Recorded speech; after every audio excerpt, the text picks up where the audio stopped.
Sziasztok, én Csaba vagyok, ma egy Blackjack sorsjegyet hozok nektek, a sorszáma 029-es, lássuk ez milyen nyereményt tartogat majd.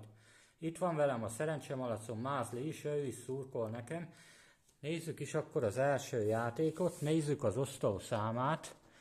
Az osztó száma a 12-es, nézzük akkor a mi számainkat, hogy lesz-e nagyobb. 8-as, 5-ös, 4-es, és 6-os, nem lett nagyobb a 12-nél, nézzük akkor a bónuszjátékot. A 3 szám összege 21 000 forintot nyerhetünk. 11 meg 2 13, meg 3 16, sajnos nem nyerő a sorsjegy.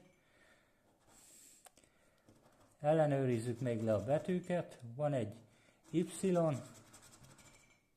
egy B és egy J, sajnos tényleg nem nyerő a sorsjegy, de ha tetszik a videóm, akkor lájkoljátok és iratkozzatok fel a csatornámra, Csaba Világa.